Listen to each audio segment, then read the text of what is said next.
great things in the past. This was his greatest night. This is what I love, but you know what? Sometimes things you love don't always love you back.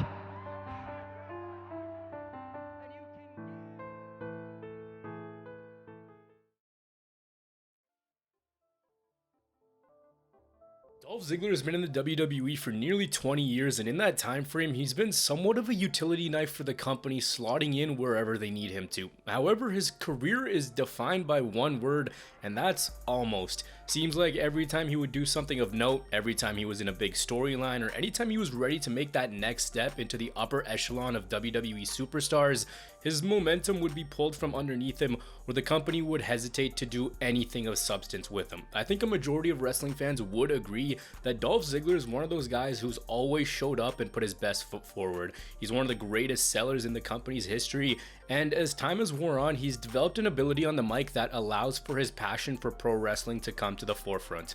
He loves this, but as you'll see in this video, this hasn't always loved him back. Ziggler was signed to WWE Developmental in 2004 after the company saw him wrestle in college. He had been into wrestling since a very young age. In high school, he set the record for most pins held, and when he got to Kent State University, the record for most career wins. Went to OVW for a bit and then made his debut in September of 2005 as Chavo Guerrero's personal caddy.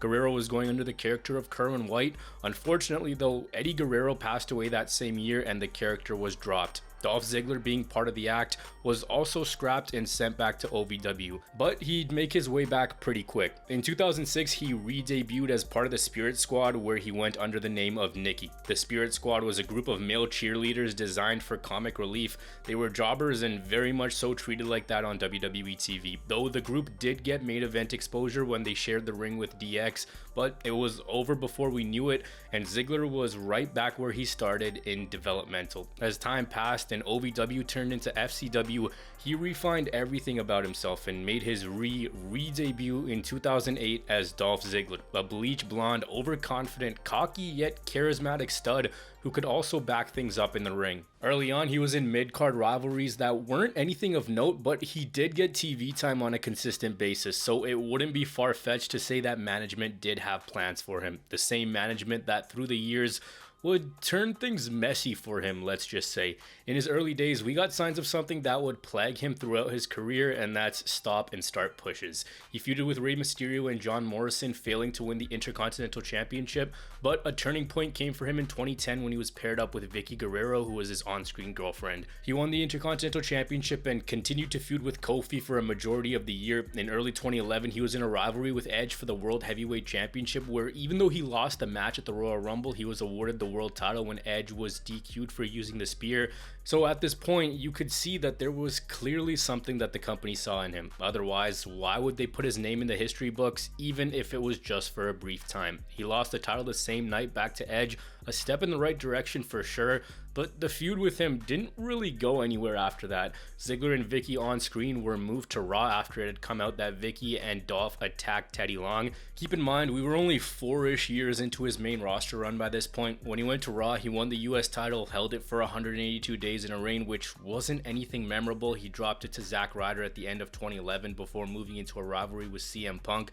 Punk was in the early days of his 434-day championship reign. Ziggler did pin him once during the rivalry, but he didn't go on to win the big one. However, fast forward to July of 2012, and Ziggler became Mr. Money in the Bank, earning himself a shot at the World Heavyweight Championship anytime he wanted. And there it was, the golden opportunity, the chance to propel him into that next level, win a world title, have a reign with it, and then see where he goes from there. During his time as Mr. Money in the Bank, he feuded with Chris Jericho, basically telling him that he lost his touch, had a rivalry with Randy Orton and John Cena, who, as you guys know, are two of the biggest stars in the company's history. So, as you can see, he was allowed to mix things up with the top stars in the company. He was right there with them, and by virtue of that, had more exposure. Feuding with John Cena during this time, of course, you're not going to end up winning that. He did beat him at TLC, where his Money in the Bank was on the line. On screen, he moved away from Vicky Guerrero and instead had AJ as his love interest. WWE even gave him Big E as a heavy, so it looked like they were positioning him for success, and success after the cash-in as well. That brought us to the Raw after WrestleMania 29. Ziggler cashed in the Money in the Bank in one of the most popular cash-ins ever. The crowd was electric because, of course, it's the Raw after Mania. Cashed in on Del Rio, and there he was, the brand new World Heavyweight Champion. But as quickly as that moment came, he suffered a huge roadblock, a concussion that put him out of action for about a month. Ziggler got kicked in the head by Jack Swagger when he was going to pick up a ladder, resulting in him losing memory for 2 days. He came back after a month, and even though the audience was still on his side, upper brass didn't seem to agree. After returning to action, Ziggler lost the title in his first defense to Alberto Del Rio, and he never won a world title again. That's it. That Payback 2013, they even did a double turn with Ziggler turning face, and this didn't really go anywhere. The rest of the year on screen, he lost his girl, he lost his heavy, and sadly, he lost his push, relegated right back to the mid-card. WWE didn't even give the guy a chance. They saw that he was injury prone and they didn't even give him a successful pay-per-view defense to see if he could actually make some noise. They put an end to things before they could even start, and let's not act like the World Heavyweight Championship scene was anything special at the time. Ziggler could have for sure held it. Anyways, he spent the rest of the year in the mid-card, failing to win the US and Intercontinental Championship. Come year's end, forget main event matches, he wasn't even on the main card. He was losing to Fandango on the pre-show of TLC, where 1 year previous at that same event, he was wrestling the company's golden boy, continually falling down the pecking order, not a priority to the company by any means, and it looked like it was all but over. However, a moment presented itself. Opportunity came knocking, and it came at the end of 2014 when Ziggler was part of Team Cena at Survivor Series. See, the company had been running a storyline where John Cena and anyone who dared to align with him would get unfairly treated by the bosses. Cena assembled his team to take down the Authority, and it was Ziggler who didn't play much of a role going into the match, but when we got to Survivor Series, it became the breakout performance of a lifetime for him. Everyone was eliminated for Team Cena except for Dolph Ziggler, who overcame a 3-on-1 deficit in a star-making performance. From his selling to his ability to make you buy into the match, he had proven that he could get fans invested with his work. Even though the large talking point on that night was Sting's WWE debut, Ziggler had risen up once again. Now, that was actually supposed to be Roman Reigns in Ziggler's spot, but he was injured.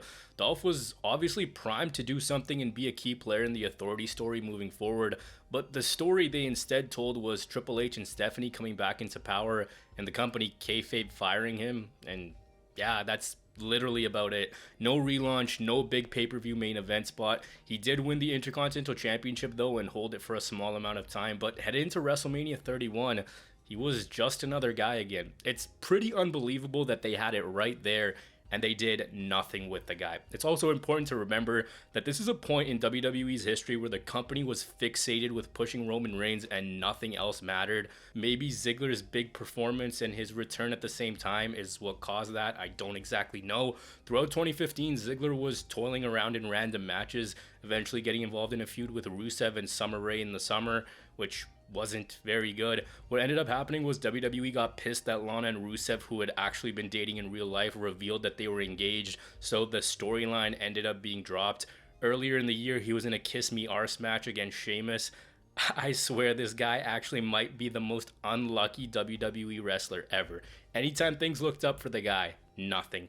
From here, he quite literally did nothing until 2016 when the brand split happened. Ziggler was quickly given an opportunity to be in a prominent storyline when he became the #1 contender to the WWE Championship. This wasn't some hot storyline with a ton of fan investment, but a fresh challenger. Someone fans wanted to see in that position. No one really thought that he was going to win, but as always, he did his best to make people buy in. He lost at SummerSlam, and this loss was used in storyline where Miz targeted Ziggler for always coming up short. The two had an Intercontinental Championship match at Backlash 2016, which Ziggler lost after interference from Maurice. Dolph wanted another title shot, but Miz refused, which led to Ziggler cutting a very passionate promo in which he put his career on the line. The storytelling and drama of that match being its key strength, the two doing a really good job at building the tension and engaging the crowd. A crowd that was fully behind Dolph Ziggler. He won that night, and for what, the third time? It seemed like there was another resurrection in Dolph Ziggler's career. Can you guess what happened? Yup. Literally nothing. He had proved that maybe he wasn't damaged goods. He dropped it back to The Miz on SmackDown after just 37 days, The company didn't give him a prolonged run. They didn't use it to propel him into a different role. They didn't let him run with it and showcase his in-ring talent. He's gone on record to say that he actually wanted to lose the match at Backlash so he could take some time away. However, as the title suggests, almost. In an alternate universe, he goes on a Seth Rollins-like IC Championship run, but that didn't happen for him. At this point, multiple opportunities to have him be something more. The thing with him was that the fan support was always there. His heart was always in it, and he could play whatever role you needed him to. Like the next year, when he started to blame the fans for not respecting him as much as he deserved. So his reaction to that was, okay, let me give them what they want, and he'd come out impersonating other WWE wrestlers, from John Cena to The Undertaker and Shawn Michaels. The impersonations weren't received well, with many calling them some of the worst segments of the year. Don't think I'm telling you any tales by letting you know how much his career had stagnated up until this point. Lost, confused, a star that could have been. In that same year, he won the US Championship at Clash of Champions, and then the following SmackDown vacated it, telling the crowd that here is something to remember me by, teasing to leave the WWE.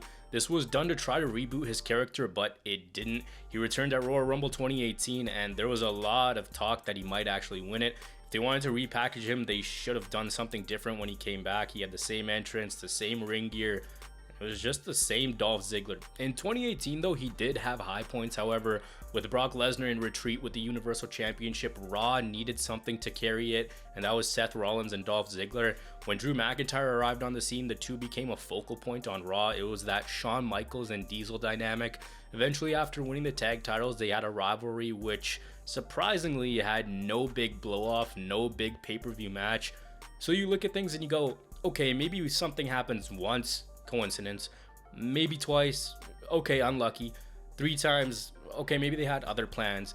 A tag team, and a big tag team, to have a breakup, and you're not even gonna run it on a B or C level show, seems kind of suspect, and honestly it seems really unlucky. He feuded with Kofi in 2019 for the WWE Championship, you know, the "it should have been me" promo.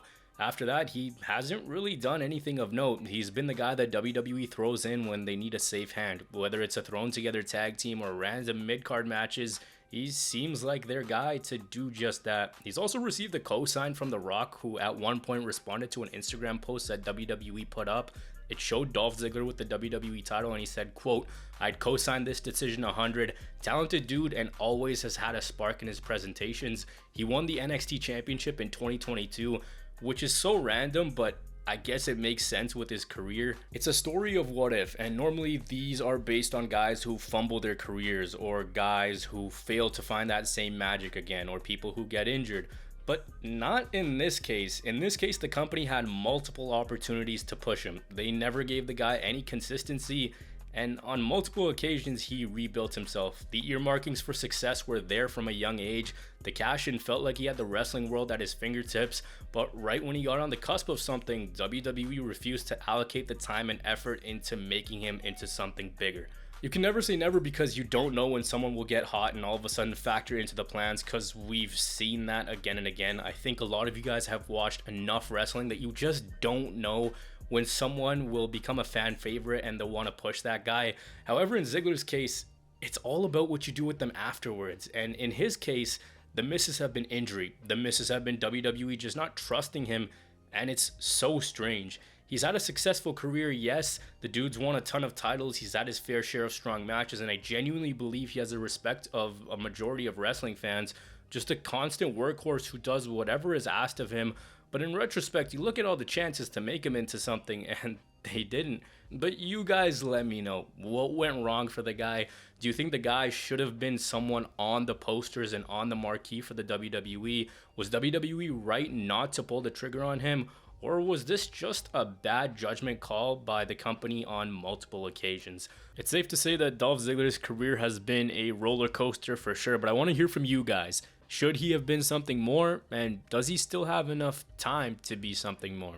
As always, do take very good care of yourself. Peace.